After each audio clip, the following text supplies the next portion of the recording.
नमस्कार बच्चों, जय श्री कृष्णा। स्वागत है आपका 12th होम साइंस की क्लास में। तो बच्चों, हम 29 लेसन पढ़ रहे हैं जिसका नाम है घरेलू हिसाब किताब। बच्चों, इस लेसन के अंदर हम पारिवारिक आय व्यय के बारे में अध्ययन करेंगे। साथ साथ पारिवारिक आय और व्यय के साथ साथ हम बजट बनाना भी सीखेंगे। बजट किस प्रकार से बनाया जाता है, बजट का क्या महत्व है, बजट के क्या प्रकार है, इन सभी चीज़ों के बारे में हम अध्ययन करेंगे। प्लस हम हिसाब किताब किस प्रकार से करें इसके बारे में भी हम अध्ययन करेंगे। तो चलते हैं बच्चों हम टेक्स्ट बुक की ओर। देखिए बच्चों, पारिवारिक आय के द्वारा ही व्यक्ति हम सभी अपनी ज़रूरतों को, अपनी आवश्यकताओं को हम पूरा करते हैं और इसके लिए हमें अपनी आय को खर्च करना पड़ता है। हम अपनी आवश्यकताओं को पूरा कब कर पाएंगे, जबकि हम अपनी आय में से जो भी हमें अर्निंग कर रहे हैं, जो भी हम कमा रहे हैं, जो भी हम पैसा कमा रहे हैं, उसमें से कुछ खर्च करेंगे तभी हम अपनी आवश्यकताओं को पूरा कर पाएंगे। और प्रत्येक व्यक्ति की अपनी अलग अलग आय होती है, बिल्कुल सही है। और दैनिक ज़रूरतें भी अलग अलग होती हैं, सबकी आवश्यकताएं भी भिन्न भिन्न होती है। प्रत्येक व्यक्ति अपनी आय के अनुरूप ही अपनी आवश्यकताओं पर होने वाले व्यय को तय करता है, बिल्कुल सही है। प्रत्येक व्यक्ति यानी कि हम सभी अपनी आय, अपनी अर्निंग के अनुसार ही अपने आवश्यकताओं पर किस प्रकार से हमें खर्च करना है, हम सोच समझ के उस पर खर्च करते हैं। और वह अपनी आय को किस प्रकार से, कैसे और कहाँ व्यय करता है, ये पारिवारिक आय कहलाता है ना। कोई भी व्यक्ति अपनी आय को, अपनी अर्निंग को, अपने द्वारा कमाए गए धन को या अपने द्वारा कमाई गई जो राशि है उसको वो किस प्रकार से, कहाँ और कैसे व्यय करता है, ये क्या कहलाता है, पारिवारिक आय कहलाता है। तो पारिवारिक व्यय व्यक्ति के द्वारा हम कह सकते हैं कि पारिवारिक व्यय क्या है। पारिवारिक व्यय जो है एक व्यक्ति के द्वारा अर्जित आय का एक छोटा सा अंश है जो कि पारिवारिक आवश्यकताओं की पूर्ति के लिए एक निश्चित समय में वस्तुओं और सेवाओं पर व्यय किया जाता है। उसी को हम क्या कहते हैं, पारिवारिक आय कहते हैं। अब देखिए, कांति पांडे नाम के जो वैज्ञानिक हैं उन्होंने पारिवारिक आय की क्या परिभाषा दी है कि परिवार विभिन्न आर्थिक प्रयत्नों से जो भी धन उपार्जित करता है, यानी कि जो भी धन कमाता है, एक परिवार विभिन्न प्रकार के आर्थिक प्रयत्न करता है, श्रम करता है, मेहनत करता है और कुछ धन कमाता है, उसे वह कैसे, कहाँ, किस प्रकार से खर्च करता है, इसी को हम क्या कहते हैं, व्यय कहते हैं। क्या कहते हैं, व्यय कहते हैं। तो कांति पांडे ने इसकी क्या, अब देखिए बच्चों, कांति पांडे ने व्यय की क्या परिभाषा दी है कि व्यय किसे कहते हैं। व्यय का मतलब ये है कि एक परिवार विभिन्न आर्थिक प्रयत्न करता है, परिश्रम करता है, श्रम करता है, मेहनत करता है और कुछ धन कमाता है। उस धन को वो कहाँ, कैसे, किस प्रकार से, कितनी मात्रा में खर्च करता है, इस प्रक्रिया को हम क्या कहते हैं, व्यय कहते हैं। समझ में आ गया कि व्यय की क्या परिभाषा है ना। अब चलते हैं आगे। अब देखिए बच्चों, परिवार के व्यय को यहाँ पर दो भागों में बांटा गया है। व्यय को कितने भागों में बांटा है, दो प्रकार से दो भागों में बांटा है। सबसे पहला उपभोग व्यय और दूसरा है बचत, है ना। अब देखो, व्यय का मतलब तो हमें आ गया कि जो भी हमारे पास धन है उसको हम कहाँ, कैसे, कितनी मात्रा में खर्च करना है, वो व्यय कहलाता है। अब देखो, आय का वह भाग जो उपभोग के लिए विभिन्न प्रकार की आवश्यक सामग्री पर खर्च होता है। उपभोग यानी हमारी आवश्यकताओं की पूर्ति के लिए, है ना। तो हमारी आवश्यकताओं की पूर्ति के लिए विभिन्न प्रकार की आवश्यक सामग्री को खरीदने में जो खर्च होता है वह उपभोग व्यय कहलाता है। समझ में आ गया। जिस धन का उपयोग हम अपनी आवश्यक सामग्री को खरीदने में करते हैं, है ना, अपनी आवश्यकताओं की पूर्ति करने में जिस पैसे का खर्च करते हैं, जिस पैसे को खर्च करते हैं, जिस धन को खर्च करते हैं, जिस राशि को खर्च करते हैं, वह उपभोग व्यय कहलाता है। प्रत्येक परिवार को प्रति माह अपनी आय में से कुछ निश्चित राशि भोजन पर, वस्त्र पर, घर पर अनिवार्य रूप से खर्च करनी पड़ती है, बिल्कुल सही है। हर परिवार के अंदर हमने देखा है कि हर महीने अपनी जो आय होती है उस आय में से एक निश्चित राशि फिक्स है कि इतना हमको भोजन पर खर्च करना है, इतना हमें वस्त्रों पर खर्च करना है, इतना हमें घर का किराया देना है, इतना बिजली का बिल देना है ना, इतना पानी का बिल जमा कराना है, ये फिक्स है, अनिवार्य रूप से हमें खर्च करनी पड़ती है। और प्रत्येक परिवार की अधिकांश आय जो होती है उपभोग की वस्तुओं पर ही व्यय होती है, बिल्कुल सही है। प्रत्येक परिवार का आय का अधिकांश भाग जो है किस पर खर्च होता है, वो उपभोग की वस्तुओं पर ही होता है, यानी कि आवश्यकता की वस्तुओं पर ही खर्च होता है। अब देखिए, परिवार व्यय का दूसरा भाग कौन सा है, बचत। अब उपभोग के बाद जो धनराशि शेष बच जाती है, हमने अपनी आवश्यकताओं को पूरा कर लिया, आवश्यकताओं की सभी वस्तुओं को खरीद लिया, इसके बाद जो धनराशि बच जाती है उसे बचत कहते हैं। उसे क्या कहते हैं? बचत कहते हैं। समझ में आ गया? बचत का उपयोग भविष्य की आवश्यकताओं के लिए किया जाता है। बचत क्यों करते हैं हम? अपने भविष्य में कभी भी परिस्थितियाँ प्रतिकूल हो जाए और हमें कभी बीमार हो जाए, अभी ज़्यादा पैसे की आवश्यकता हो, तो फिर हम कहाँ से लाएंगे अगर बचत नहीं करेंगे तो, है ना? तो इसीलिए बचत की आवश्यकता हमें कब होती है? भविष्य की आवश्यकताओं की पूर्ति के लिए होती है और इसे सुरक्षित रूप से रखा जाता है। इसको हम बिल्कुल टच भी नहीं करते, आवश्यकता होने पर ही टच करते हैं। अत्यधिक अर्जेंट हो तभी हम इसको यूज़ करते हैं। फिर धन को उत्पादक के रूप में विनियोग किया जाता है। अब हम इसका विनियोग कर देते हैं, बैंक में जमा कर देते हैं या पोस्ट ऑफिस में जमा कर देते हैं, है ना? तो हमारा मूलधन भी सुरक्षित हो जाता है और साथ साथ हमको कुछ ब्याज भी मिलता रहता है। इसको हम कहते हैं बचत। समझ में आया? तो हमने देखा कि परिवार व्यय को 2 भागों में बांटा, उपभोग व्यय और बचत में। अब चलते हैं आगे। अब हम देख रहे हैं बच्चों, उपभोग व्यय के रूप कौन कौन से हैं। तो उपभोग व्यय के रूप की बात करें तो इसके रूप जो है, इसके 3 रूप हैं। एक तो है आपका निश्चित व्यय, एक है हमारा अर्धनिश्चित व्यय और एक है हमारा अन्य व्यय। ठीक है?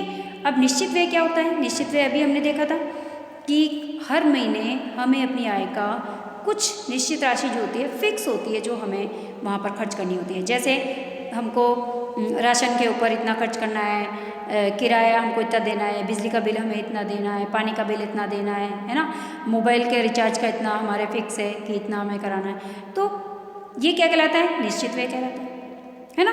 इस व्यय की मदें प्रति माह एक समान ही होती है। ये प्रति माह एक ही राशि जो है हमारे लिए फिक्स होती है और इतनी राशि हमें इसके अंदर खर्च करनी ही होती है ना? तो इसको हम निश्चित व्यय कहते हैं। निश्चित रूप से हमको इतना पैसा इस पर खर्च करना ही है ना? अब देखिए अर्धनिश्चित व्यय। अर्धनिश्चित व्यय किसे कहते हैं? कि आय तथा परिस्थिति के अनुसार यह व्यय परिवर्तित होता रहता है। यानी कि आय अधिक हो तो हम उच्च कोटि का भोजन और वस्त्र पर खर्च कर लेंगे, है ना? और यदि हमारी आय कम हो तो फिर हम जो है अपनी आवश्यकताओं को कम कर लेंगे, है ना? तो कहने का मतलब अर्धनिश्चित व्यय जो होते हैं ये किस पर डिपेंड करते हैं? हमारी आय पर डिपेंड करता है कि अगर हमारी आय अच्छी है तो हम उच्च कोटि का भोजन करेंगे, अच्छे वस्त्र पहनेंगे, अपने आप को अच्छे से अलग तरीके से मेंटेन करेंगे, है ना? और यदि हमारी आय नॉर्मल है तो हम नॉर्मल जीवन जिएंगे, है ना? तो अर्धनिश्चित व्यय इसे कहते हैं कि अपनी आय का आय पर डिपेंड करता है कि आय आपकी किस प्रकार से है, उसी प्रकार से हम जो है व्यय करते हैं। और ये व्यय जो होता है परिवर्तित होता रहता है। और कभी ऐसा भी होता है कि हम डेली रूटीन में बहुत सिंपल रहते हैं लेकिन आवश्यकता होने पर हम बहुत खर्च भी कर सकते हैं, है ना? तो ऐसा भी हो सकता है, इसको हम अर्धनिश्चित व्यय में कहेंगे। अब देखो अर्धनिश्चित व्यय के अंदर हमने देखा है कि आराम और विलासिता की वस्तुएं जो होती है इस व्यय के अंतर्गत आती हैं। जैसे त्योहारों और विशेष पर्वों पर किया गया व्यय जो होता है इस श्रेणी में आता है ना? भाई किसी की आय ज़्यादा है तो वो आराम और विलासिता का जीवन जिएगा, अर्धनिश्चित व्यय, है ना? तो आवश्यकता पड़ने पर बहुत ज़्यादा आराम और ऐसा आराम का जीवन जी रहा है लेकिन वापस से स्थिति खराब हो गई तो वापस वैसा भी जी सकता है। तो हम कह सकते हैं ये परिवर्तित व्यय होते हैं। और त्योहारों पर और विशेष पर्वों पर भी हम जो व्यय करते हैं वो भी अनिश्चित जो अर्धनिश्चित व्यय ही होते हैं, क्योंकि डेली रूटीन में हम बहुत सिंपल तरीके से रहते हैं लेकिन जब त्यौहार और उत्सव आता है तो हम उसको विशेष तरीके से सेलिब्रेट करते हैं तो उसके ऊपर कुछ अतिरिक्त खर्च भी करते हैं। तो ये हमारा क्या कहलाता है? अर्धनिश्चित व्यय कहलाता है ना? अब देखो अन्य व्यय। अन्य व्यय वे व्यय अनिर्धारित होते हैं। ऐसे व्यय जो अनिर्धारित है, जिनको हमने निर्धारित नहीं कर रखा है, ये वे व्यक्ति की आय और इच्छा पर निर्भर करते हैं। जैसे कभी मनोरंजन के लिए पिकनिक के लिए जाना है, घूमने जाना है, या कोई आभूषण आदि खरीदने हैं या कोई वस्त्र खरीदने हैं, ये व्यय जो होते हैं अनिर्धारित होते हैं, ये निर्धारित नहीं होते। जैसे बाजार गए, कोई चीज़ पसंद आई हमने ले ली, बहुत ज़्यादा पसंद आई तो हमने ले भी ली, तो अनिर्धारित है, हम निर्धारित तो करके नहीं गए, है ना? तो कहने का मतलब ये है कि कुछ व्यय ऐसे भी होते हैं जो अनिर्धारित होते हैं। जैसे मनोरंजन के लिए, है ना, बाहर पिकनिक जाना है, घूमने जाना है, टूर पर जाना है, ये अनिर्धारित व्यय होते हैं। और आभूषण खरीदने या वस्त्र खरीदने हैं, इन पर किया गया जो व्यय होता है वो अपनी आय के अनुसार ही होता है, लेकिन ये अनिर्धारित होता है, पहले से डिसाइडेड नहीं होता है। इस प्रकार हमने उपभोग व्यय के प्रकार देखे, रूप देखे। तो उपभोग व्यय के रूप जो है निश्चित व्यय, अर्धनिश्चित व्यय और अन्य व्यय, है ना, जो कि अनिर्धारित होते हैं। अब चलते हैं बच्चों आगे। अब देखिए परिवार की आय और व्यय की आवश्यकता। परिवार की आय और व्यय की आवश्यकता क्यों होती है? परिवार अपनी आवश्यकताओं की पूर्ति के लिए विभिन्न वस्तुओं और सेवाओं का उपभोग करके संतोष प्राप्त करता है। जब उसकी आवश्यकताओं की पूर्ति होगी तभी वो जो है खुश रहता है और उसे जो है मानसिक शांति भी मिलती है। आय और व्यय एक अनवरत चलने वाली प्रक्रिया है। हम कह सकते हैं कमाना और खर्च करना ये अनवरत यानी रेगुलर चलने वाली प्रक्रिया है ना। हम कमाते हैं फिर खर्च करते हैं, फिर कमाते हैं फिर अर्निंग करते हैं, फिर खर्च करते, व्यय करते, आय करते फिर व्यय करते। प्रत्येक व्यक्ति अपनी योग्यता और कार्यक्षमता के अनुरूप ही आय अर्जित करता है। प्रत्येक व्यक्ति की अपनी योग्यता होती है, एबिलिटी होती है और एबिलिटी के अनुसार अपनी कार्यक्षमता के अनुसार ही वो जो है धन कमाता है या धन की अर्निंग करता है और अपनी इच्छा अनुसार व्यय निर्धारित करता है। बिल्कुल सही है। लेकिन व्यय पर वो अपनी इच्छा अनुसार निर्धारित करता है ना, कि उसे कितना व्यय करना है। मनुष्य आर्थिक क्रियाओं की मूल इकाई है। हम कह सकते हैं कि वो आर्थिक क्रियाओं की मूल इकाई है तथा उपभोग व्यय आर्थिक क्रियाओं का संचालक है और खर्च करना, उपयोग करना ये आर्थिक क्रियाओं का संचालक कहलाता है। अब देखिए व्यक्ति की आवश्यकताएं तो अनंत होती है और इसके लिए परिवार जो है उपभोग व्यय भी करता है, उपयोग भी करता है, खर्च भी करता है। जैसे हमारी आवश्यकताएं होती है वैसे ही हम खर्च करते हैं, उपयोग करते हैं और उपभोग वस्तुओं की मांग में वृद्धि होने पर उत्पादन की गति और मात्रा भी बढ़ती है। जैसे हम वस्तुओं का उपयोग ज़्यादा मात्रा में करते हैं, खर्च ज़्यादा करते हैं तो उत्पादन में भी हमें वृद्धि करनी पड़ती है, उसकी मात्रा भी बढ़ती है, उत्पादन की गति भी बढ़ती है, उसकी मात्रा भी बढ़ती है। उत्पादित वस्तुओं के विनिमय से व्यक्ति अपनी इच्छित वस्तुएं प्राप्त कर सकता है। अब जैसे ही वस्तुओं का उत्पादन होता है या विनिमय होता है तो इससे हम अपनी इच्छित वस्तु को प्राप्त भी कर सकते हैं और उत्पादित माल के वितरण से मनुष्य अपनी आय प्राप्त करता है। ये जो माल उत्पन्न होता है या जो माल बनाया जाता है इसको एक स्थान से दूसरे स्थान पर भेजा जाता है, इसको बेचा जाता है, इसको क्रय विक्रय किया जाता है। तो इसी से तो यही तो हमारी आय के सोर्स है ना। इसी से तो हमें कार्य करने की वो मिलती है, मतलब यही हमारा आय का सोर्स है एक तरीके से, है ना। इस प्रकार आय और व्यय की प्रक्रिया निरंतर चलती रहती है। पहले किसी भी माल का उत्पादन होता है, फिर उसका पैकेजिंग होता है, तो इसमें भी जो होता है कई व्यक्ति जुड़े होते हैं, कई लोगों का रोजगार जुड़ा होता है, कई लोगों का रोजगार जुड़ा होता है ना। फिर वापस इसका विनिमय होता है एक स्थान से दूसरे स्थान पर, फिर वहाँ पर सेल होता है। तो इस तरीके से सभी लोगों को जॉब भी मिल जाता है, सभी की आय के सोर्स भी बन जाते हैं और वस्तु का उत्पादन भी हो जाता है और वापस उस पर खर्च भी किया जा सकता है और वापस से हमको जो है वापस से मेहनत करते हैं, फिर जो है हम अपनी जो है अर्निंग को बढ़ा लेते हैं, है ना। तो इस प्रकार हम कह सकते हैं कि अर्निंग करना और व्यय करना ये दोनों ही क्या है, एक निरंतर चलने वाली प्रक्रिया है। ठीक है। इस आधार पर विश्व की विभिन्न आर्थिक गतिविधियों का संचालन होता है। बिल्कुल सही है। इसी पे तो हमारा संसार चल रहा है। यदि आय व्यय के सोर्स नहीं होंगे तो संसार कैसे चलेगा? चलेगा क्या? नहीं चलेगा, है ना। अब चलते हैं बच्चों आय और व्यय का ब्यौरा यानी कि बजट क्या है ना। बजट किसे कहते हैं? प्रत्येक व्यक्ति अपनी आय का उचित उपयोग करके और अधिकतम संतोष प्राप्त करता है। बिल्कुल सही है। प्रत्येक व्यक्ति अपनी अर्निंग करता है और जब उसका उपयोग करता है, आवश्यकता अनुसार उसका खर्च करता है, सेविंग भी करता है, तो उसको क्या होता है, एक आत्मिक संतोष प्राप्त होता है। और आय का सदुपयोग हेतु योजनाबद्ध प्रबंध करना भी जरूरी है। अब आय का हम सदुपयोग करें यानी कि इस आय को हमें कहाँ कितनी मात्रा में और आवश्यकता पड़ने पर कितना खर्च करना है, ये हमें ध्यान होना चाहिए, इसका हमें विवेक होना चाहिए, है ना। इसके लिए उसे आय को व्यय से पहले ही अपना पारिवारिक बजट बनाना चाहिए। बिल्कुल सही है। सबसे पहले तो हमें क्या करना चाहिए, अपने परिवार का बजट बनाना चाहिए कि हमारे परिवार में इतने मेंबर है, इतना हमें भोजन पे खर्च करना है, इतना वस्त्रों पे खर्च करना है, इतना मकान किराया देना है, इतना हमें टेलीफोन पे खर्च करना है, इतना बिजली का बिल देना है ना, इतना हमें बाहर किन किन वस्तुओं पर खर्च करना है, इतनी हमें सेविंग करनी है। हमें अपना बजट बनाना पड़ा होगा, बजट जो है बनाना पड़ेगा, है ना। तो पारिवारिक बजट में परिवार की आय और व्यय का विस्तृत ब्यौरा दिया जाता है। इसके अंदर हमारे परिवार की आय को देख करके ही हम अपनी खर्च को बनाएंगे। समझ में आया? कितना व्यय कर रहे हैं वो हमारी आय पर निर्भर करेगा कि हमारी आय कितनी है, कितना हम व्यय कर रहे हैं और कितनी बचत हो रही है। और उसका संबंध किसी विशेष अवधि यानी 1 महीने का भी हो सकता है ये बजट और 1 वर्ष का भी हो सकता है। कई जने पूरे साल का प्लानिंग कर लेते हैं कि हमें 1 साल के अंदर इतना ही खर्च करना है, इतनी अर्निंग होती है, इसमें से इतना खर्च करना है, इतना सेव करना है। कई जने महीने की प्लानिंग करते हैं, महीने का बजट बनाते हैं कि 1 महीने के अंदर हमारी आय इतनी है, हमको इसमें से इतना खर्च करना है, इतना सेव करना है, इतना हमें जो है भगवान के खर्च पे लगाना है, इतना घर खर्च पे लगाना है, इतना राशन पे लगाना है, इतना हमें जो है बिजली का बिल देना है, इतना टेलीफोन पे लगाना है और इतना वस्त्रों पर लगाना है ना। तो इस तरीके से इसे हम क्या कहते हैं, बजट बनाना, है ना। अब चलते हैं बजट की क्या परिभाषा है। अब देखिए बजट की परिभाषा कांति पांडे ने क्या दी है। कांति पांडे ऐसे कहते हैं कि बजट किसी भी निश्चित अवधि के पहले जो हम काल्पनिक आय व्यय का विस्तृत जो ब्यौरा बनाते हैं उसे हम क्या कहते हैं, बजट कहते हैं।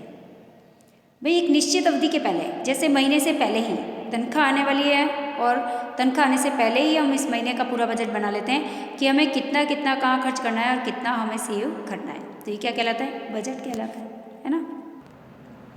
अब देखिए आय से अधिकतम संतोष प्राप्त करने के लिए, यदि हम अपनी आय से अधिकतम संतोष प्राप्त करना चाहते हैं तो उसके लिए व्यय करने से पहले हमको आय के अनुसार विभिन्न मदों में पूर्व अनुमानित ब्यौरा तैयार कर लेना चाहिए, हमको पहले से बजट बना लेना चाहिए। ऐसे नहीं है कि तनख्वाह आ रही है और हम मर्जी आए जहाँ खर्च करते जा रहे हैं। यदि हम मर्जी आए जहाँ खर्च करते जाएंगे तो हमारे पास कुछ नहीं बचेगा और आवश्यकता पड़ने पर हम मुँह देखेंगे, है ना। तो इसीलिए हम यदि संतोष चाहते हैं और हम चाहते हैं कि हमारा जीवन अच्छा हो, खुशनुमा हो, आनंद वाला हो, तो इसके लिए हमें अपनी आय से जब चाहते हैं कि अधिकतम संतोष हमको मिले तो उसके लिए हमको क्या करना चाहिए कि व्यय करने से पहले ही हमको जो है इसका एक बजट तैयार कर लेना चाहिए। पूरे मंथ से पहले ही हमको जो है हम कह सकते हैं कि हमारी तनख्वाह आने से पहले ही हमें जो है पूरे महीने का जो है वो बजट बनाकर उसके अनुसार हमें उसके ऊपर कहाँ कहाँ कितना व्यय करना है उसका बजट तैयार कर लेना चाहिए। तो हमें मानसिक रूप से भी संतोष प्राप्त होगा, हम खुश रहेंगे, है ना। और अंधाधुंध खर्च करेंगे तो हमारे पास कुछ नहीं मिलेगा और हमको शांति भी नहीं मिलेगी और हम हमेशा असंतुष्ट ही रहेंगे, है ना। सरल शब्दों में यहाँ पर बताया कि किसी भी परिवार की विशेष अवधि में होने वाली आय और व्यय के विस्तृत ब्यौरे को पारिवारिक बजट कहते हैं। बिल्कुल सही है। किसी भी परिवार की विशेष अवधि के अंदर एक विशेष अवधि में होने वाली जो आय है, जितना वो अर्निंग कर रहा है और कितना खर्च कर रहा है, इसका जो विस्तृत ब्यौरा है, इसका जो पूरा ब्यौरा होता है, इसी को हम कहते हैं पारिवारिक बजट कहते हैं। ठीक है, यानी कि आय और व्यय का विस्तृत विवरण, है ना। ब्यौरा यानी विवरण, विवरण को ही हम पारिवारिक बजट कहते हैं। अब देखिए बच्चों, बजट का क्या महत्व है। प्रत्येक परिवार में सुख, संतोष और समृद्धि के लिए जरूरी है कि आय और व्यय में संतुलन बना रहे। बिल्कुल सही है। हम चाहते हैं कि अगर हमारे परिवार में सुख हो, संतोष हो, समृद्धि बढ़े, तो इसके लिए आय और व्यय में संतुलन होना चाहिए। पारिवारिक बजट की सहायता से गृहिणी जो है आसानी से आय व्यय में सामंजस्य बिठा सकती है, अपनी आवश्यकताओं को पूरा कर सकती है और इसलिए बजट विभिन्न कारणों से महत्वपूर्ण है। बजट क्यों महत्वपूर्ण है, इसके निम्न कारण हैं जो हम नीचे पढ़ने जा रहे हैं। आया समझ में भाई। बजट के द्वारा ही हम बजट का क्या महत्व है, बजट का यही महत्व है कि इससे प्रत्येक परिवार के अंदर सुख, संतोष, समृद्धि बढ़ती है ना, और इससे आय व्यय में संतुलन बना रहता है। इसकी सहायता से परिवार में गृहिणियाँ जो होती है वो ठीक ढंग से आय व्यय में सामंजस्य बिठा करके अपनी आवश्यकताओं को पूरा भी कर लेती है और बचत भी कर लेती है और घर को व्यवस्थित तरीके से चलाती है ना। तो यही बजट का महत्व है। अब इसके कारण क्या है, बजट विभिन्न कारणों से महत्वपूर्ण है। और क्या कारण है जिनके कारण ये महत्वपूर्ण है। देखिए बजट जो है वो आवश्यकताओं की प्राथमिकता निर्धारण में अत्यंत सहायक है। सबसे पहले तो हमारी आवश्यकताओं को ये पूरा करता है। जरूरी आवश्यकताओं और गैर जरूरी आवश्यकताओं को पूरा करने में बजट बनाना उपयोगी रहता है। बिल्कुल सही है। हमें कौन सी आवश्यकताएं, कौन सी नीड्स हमारे लिए ज़रूरी है, कौन सी चीज़ें हमें पहले चाहिए, उन पर हम खर्च करें। और जो हमारी गैर जरूरी आवश्यकताएं हैं उनको हम अगर हमारी बचत होती है या हमें लगता है कि नहीं हम कर पाएंगे तो हमें करना चाहिए उनको पूरा, है ना। तो इसलिए भी इसका महत्व है ना। तो अगला देखो, परिवार के आर्थिक लक्ष्य स्पष्ट करने में बजट की सबसे महत्वपूर्ण भूमिका रहती है। परिवार के आर्थिक लक्ष्य से स्पष्ट हो जाते हैं, चाहे वह अल्पकालीन लक्ष्य हो, चाहे छोटा लक्ष्य हो, चाहे फिर बड़ा लक्ष्य हो। हमारे लक्ष्य जो होते हैं वो स्पष्ट हो जाते हैं और लक्ष्य को पूरा करने में भी हम सक्षम रहते हैं। यदि हम बजट बनाकर कार्य करते हैं तो हम अपनी हर आवश्यकता को पूरा कर सकते हैं, अपने सपनों को भी पूरा कर सकते हैं। बजट की सहायता से वर्तमान और भविष्य की आवश्यकताओं का वितरण सुनिश्चित किया जा सकता है। बिल्कुल सही है कि बजट बना करके हम अपने वर्तमान और भविष्य की आवश्यकताओं का वितरण भी कर सकते हैं और इसको सुनिश्चित भी कर सकते हैं। अब देखिए बजट के द्वारा, बजट जो है व्यक्ति को अपनी सीमाओं का ज्ञान कराता है। बिल्कुल सही है। बजट बताता है कि हमारी आय कितनी हो रही है और हमें कितना खर्च करना है। हमको अपनी आय से ज़्यादा खर्च नहीं करना है ना। हमारी सीमाओं को बताता है, उसका ज्ञान कराता है और आय व्यय का विवरण भी बताता है ना। और बजट के द्वारा ही पारिवारिक व्यय के तरीकों का ज्ञान भी होता है। बजट बनाएंगे तभी हमें पता चलेगा कि हम परिवार के ऊपर कितना व्यय कर रहे हैं, किन तरीकों से कर रहे हैं, किस समय कर रहे हैं, कितना करना चाहिए, है ना। इन सभी तरीकों का ज्ञान भी होता है और आय बढ़ाने में सहायता भी मिलती है। यदि हमें लगता है कि हमारी आय कम है या खर्च ज़्यादा हो रहा है, परिवार के सदस्य ज़्यादा हैं, तो हम क्या करेंगे, या तो आवश्यकताओं को कम करेंगे या फिर हम आय को बढ़ाने के सोर्स और ढूंढेंगे, है ना।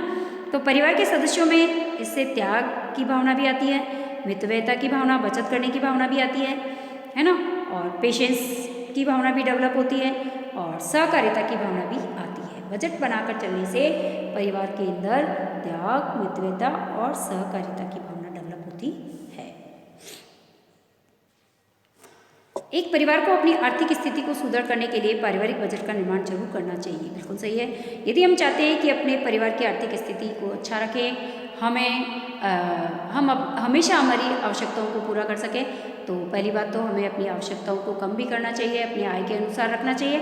और दूसरी बात, हमें बजट बना करके अपनी आवश्यकताओं के अनुसार व्यय करना चाहिए और बचत भी करनी चाहिए, जिससे कि हम अपने भविष्य की आवश्यकताओं को पूरा कर सकें, है ना। भविष्य में होने वाली आवश्यकताओं को और भविष्य में होने वाली विभिन्न विपरीत परिस्थितियों का भी सामना हम कर सकें, और इसीलिए हमें पारिवारिक बजट बनाकर कार्य करना चाहिए। तो ये प्रमुख कारण थे जिनके कारण जो है बजट बनाना बहुत ही ज़रूरी है, महत्वपूर्ण है ना। प्रश्न आता है, बजट का महत्व बताइए।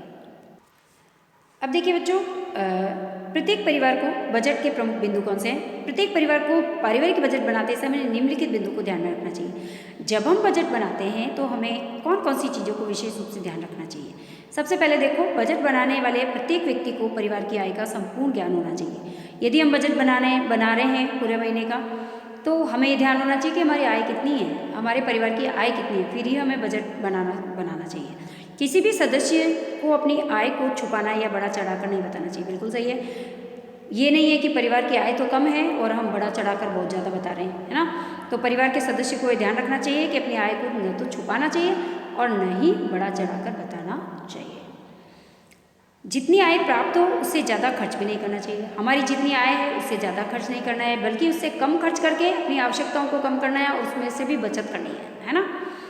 अत्यंत ही आवश्यक वस्तुओं पर सबसे पहले खर्च करना चाहिए हमें। बिल्कुल सही है। जो हमारी नीड्स बहुत आवश्यक है, नेसेसरी जो नीड्स है, उन पर हमें जो है ज़्यादा खर्च करना चाहिए पहले, और जिन नीड्स की ज़रूरत नहीं है या जिनकी आवश्यकता अभी हमें नहीं है, उन पर हमें जो है कम खर्च करना चाहिए या फिर आवश्यकता अनुसार खर्च करना चाहिए। आय का वितरण इस प्रकार से होना चाहिए कि परिवार के सभी सदस्यों की आवश्यकताओं को पूरा किया जा सके।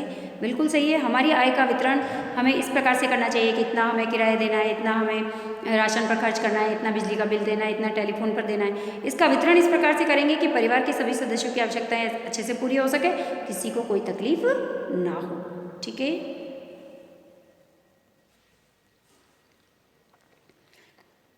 बजट में लचीलापन भी होना चाहिए। बिल्कुल सही है, ताकि आवश्यकता पड़ने पर उसमें परिवर्तन किया जा सके। बिल्कुल सही है कि हमें थोड़ा बहुत बजट के अंदर लचीलापन भी रखना चाहिए। आवश्यकता हो तो हम जो है उसमें थोड़ा परिवर्तन भी कर सकें, तो थोड़ा हमें बनाते समय लचीलापन भी रखना चाहिए। कोई ज़रूरी नहीं है कि हम भोजन पे इतना खर्च करेंगे तो उतना ही करें। अगर हमें आवश्यकता पड़ रही है वस्त्रों की उस समय तो हम वस्त्र खरीद लें, सर्दी आ रही है हमें सर्दी के वस्त्र खरीदने, तो हम एक जगह थोड़ा कम कर लें, दूसरी जगह हम थोड़ा आवश्यकता अनुसार खर्च कर लें। तो इस तरीके से हमें जो है बजट बनाते समय उसमें लचीलापन भी रखना चाहिए। अब देखिए बच्चों, अब हम पढ़ने जा रहे हैं पारिवारिक बजट के प्रकार। देखो, पारिवारिक बजट के प्रकारों को 3 भागों में बांटा है। सबसे पहला है संतुलित बजट, दूसरा है बचत का बजट और तीसरा है घाटे का बजट। 3 प्रकार के बजट होते हैं। हाँ, पारिवारिक जो बजट होते हैं वो 3 प्रकार के होते हैं। एक संतुलित बजट क्या होता है कि इसमें पारिवारिक आय और व्यय में सदैव संतुलन रहता है। परिवार की आय कितनी है और उसका खर्चा कितना है, दोनों में संतुलन बना रहता है, और ये एक साधारण बजट कहलाता है। इसको हम क्या कहते हैं, साधारण बजट भी कहते हैं। तो संतुलित बजट का दूसरा नाम क्या है, साधारण बजट। और ये बजट कैसा होता है, परिवार की आय और व्यय इसमें हमेशा संतुलित रहती है, इसको हम संतुलित बजट कहते हैं। अब देखिए बच्चों, जो पारिवारिक बजट होता है इसके अंदर जो संतुलित बजट होता है, संतुलित बजट के अंदर जो हमारी अनुमानित आय है और जो प्रस्तावित व्यय है जो हम खर्च कर रहे हैं वो समान ही होता है ना। संतुलित बजट इसी को कहते हैं हम, कि हमारी आय और जितना हमें खर्च करना है उतना ही हम खर्च करते हैं। इस प्रकार का बजट क्या कहलाता है? संतुलित बजट कहलाता है। अब दूसरा है हमारा बचत का बजट। देखो, इस प्रकार के बजट में पारिवारिक व्यय जो होता है वो आय से कम होता है। बचत का बजट, नाम से ही मालूम चल रहा है बचत हो रही है इस बजट में। तो इसके अंदर जो बजट बनेगा वो हमारा पारिवारिक जो व्यय जितना खर्च कर रहे हैं आय से कम होगा, और जब आय से कम खर्च करेंगे तो ये एक आदर्श बजट माना जाएगा, और इससे परिवार को भविष्य में आर्थिक सुरक्षा मिलती है। आ गया समझ में कि हमारा जितनी आय है उससे यदि हम कम खर्च कर रहे हैं तो इससे हमारे पास क्या होगा? पैसे बचेंगे, हमारे पास जो धनराशि बचेगी, तो ये जो बजट होगा हमारा क्या कहलाएगा? आदर्श बजट कहलाता है, और इससे परिवार की भविष्य में सुरक्षा भी होती है। भविष्य में आवश्यकता होने पर हम उसको आवश्यकता अनुसार खर्च कर सकते हैं और अपनी आवश्यकताओं को पूरा कर सकते हैं। तो ये आदर्श बजट कहलाता है। तीसरा आता है बच्चों हमारे घाटे का बजट। इस बजट में क्या होता है कि व्यय जो होता है वो पारिवारिक आय की तुलना में अधिक होता है। आय तो है हमारी कम और खर्च कर रहे हैं हम ज़्यादा, तो जब हम आय से अधिक मात्रा में खर्च करेंगे तो ये बजट क्या कहलाएगा? घाटे का बजट ही कहलाएगा। और हम दूसरों से और ऋण लेते रहेंगे और ऋण ले लेके और अपना काम चलाएंगे, अपनी आवश्यकताओं को पूरा करते रहेंगे और हमेशा कर्ज में ही डूबे रहेंगे। तो ये क्या कहलाएगा? घाटे का बजट कहलाएगा। समझ में आ गया? तो बजट के प्रकार हमने देखे। सबसे पहला संतुलित बजट, जिसमें आय व्यय दोनों बराबर होती है, और बचत का बजट जिसके अंदर हमारी आय से भी हम कम व्यय करते हैं, और ये आदर्श बजट कहलाता है। और घाटे का बजट जिसके अंदर हमारी आय तो कम है लेकिन व्यय ज़्यादा करते हैं और दूसरों से ऋण और लेते हैं, कर्जदार और बन जाते हैं, ये घाटे का बजट कहलाता है। अब चलते हैं बजट के विभिन्न मद। अब देखिए बच्चों, बजट के विभिन्न मद क्या होते हैं? मद का मतलब क्या है कि बजट किन किन चीज़ों पर खर्च किया जा रहा है। तो हम भोजन पर खर्च करते हैं, वस्त्र पर करते हैं, आवास पर करते हैं, शिक्षा पर करते हैं, स्वास्थ्य पर करते हैं, यातायात पर करते हैं, मनोरंजन पर करते हैं, अन्य व्यय पर करते हैं, बचत पर करते हैं। ठीक है, इतनी जगह पर हम अपना पैसा लगा रहे हैं। तो अब देखो, सबसे पहले भोजन में कहाँ कहाँ खर्च होता है? अनाज पे, मसालों पे, घी और तेल पे। वस्त्र में पहनने ओढ़ने के वस्त्र हो सकते हैं, घरेलू कपड़े हो सकते हैं, चादर हो सकती है, बेडशीट हो सकते हैं, ओढ़ने के हो सकते हैं, रजाइयाँ हो सकती है, कुछ भी हो सकते हैं। आवास के अंदर मकान का किराया हो सकता है, मकान का निर्माण हो सकता है, धुलाई पुताई है ना, ये हो सकती है। शिक्षा के अंदर स्कूल की फीस हो सकती है, हॉस्टल खर्च हो सकता है, कॉपी किताबों पर खर्च हो सकता है ना। और स्वास्थ्य के ऊपर डॉक्टर की फीस हो सकती है, दवाई हो सकती है, हॉस्पिटल शुल्क हो सकता है। यातायात के अंदर हम बनाएंगे तो वाहन है, पेट्रोल है, बस किराया है, इन सब पे बनाएंगे बजट, है ना। ये बजट के विभिन्न पहलू है, कौन कौन से पहलू पर हम बजट बना सकते हैं, है ना। फिर मनोरंजन पे घूमना है, खेल सामग्री है, टीवी है, पिकनिक है आदि पर। फिर अन्य व्यय के अंदर अन्य खर्चे आ सकते हैं, जैसे नौकर को वेतन देना है, बिजली का खर्चा देना है, पानी का खर्चा देना है, टेलीफोन बिल है, ये सब अन्य खर्चों में आ गए। बचत के अंदर भविष्य के लिए सुरक्षित रखा जाने वाला आय का अंश, हमारी आय का वह अंश जिसको हमने भविष्य के लिए सुरक्षित रखने के लिए बैंक में जमा कराया है, एफडी कराई है, फिक्स कराया है, वो कहलाता है बचत। ठीक है, तो बच्चों बहुत ही अच्छा लेसन है। घरेलू हिसाब किताब किस प्रकार से करना ये हमें सिखा रहा है। बजट किस प्रकार से बनाए, बजट के क्या महत्व होते हैं, बजट की क्या आवश्यकता है, पारिवारिक आय और व्यय किस प्रकार से करना चाहिए, है ना। और बजट के विभिन्न मद कौन कौन से, पहलू कौन कौन से हैं। तो हमने आज बजट के प्रकार के बारे में भी पढ़ा, बहुत सारी चीज़ों के बारे में पढ़ा, तो बहुत ही अच्छा लगा। धन्यवाद बच्चों, जय श्री कृष्ण। आज हमारी क्लास ये कंप्लीट होगी। नेक्स्ट टॉपिक हम नेक्स्ट क्लास में कंटिन्यू करेंगे।